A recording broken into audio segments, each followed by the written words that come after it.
much of the high drama of the ANC was played out behind high security prisons. That is Robben Island. Located in the choppy waters of the Table Bay, a dizzying 45 minutes by boat from the city of Cape Town, Robben Island was without question the harshest, most iron-fisted prison outpost of apartheid South Africa. Prison and the authorities conspired to rob each man of his dignity. That assured that I would survive, for any man or institution that tries to rob me of my dignity will lose, because I will not part with it at any price or under any pressure.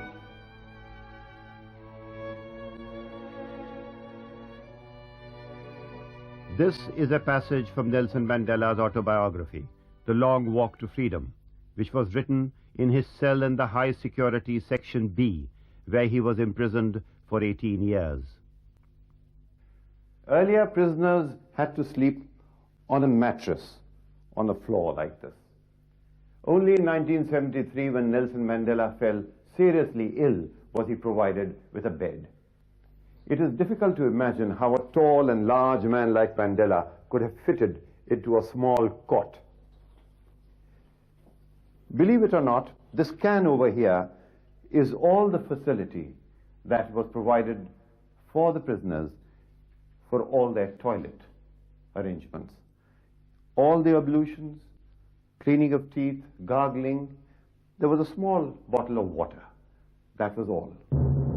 It was under these harsh conditions that the book was put together with the collaboration of fellow political prisoners like Ahmad Kathrada, Walter Sisulu, Mac Maharaj, and of course, Lalu Chiba. The idea came from a little walk we were taking, Mr. Sisulu, Mr. Mandela, and myself, just walking about, and I had suggested that since Mr. Mandela's 60th birthday was going to come, I suggested a good idea would be for him to write his autobiography. I used the night to write the biography. And warders, I had a very good relation with warders, although they didn't know what I was doing. This was primarily because Mandela and others were allowed to study, and it was under the cloak of this advantage that they proceeded to write the book. I would then write a chapter and then pass it on to Comrade Walter Sisulu for correction as to facts. And having done so, I would pass it to Comrade Kathrada, who has got a very sharp memory, and he would also go through it. And then with their corrections, I would write now the final chapter. The entire manuscript was transcribed microscopically by Lalu Chiba in order to hide it from the prison guards. You've got to have a fine pen, a very fine pen. You've got to have the proper ink. And of course, you've got to have good eyes. But generally that was the technique. But then how were they smuggled out? Well, I'm just wondering whether that's not Nelson Mandela's prerogative. That's not my prerogative to tell you. No, we wouldn't go into those details because they are likely to be used by prisoners today who consider themselves political prisoners. I mean, I realize it is President Mandela's prerogative, but why? I mean, why will you not reveal? Oh, not that we'll ever go back to prison again. But you never know, one day perhaps those little techniques might just come in handy. We'll leave it at that. And what was that matchbox trick? There was a false bottom in the matchbox.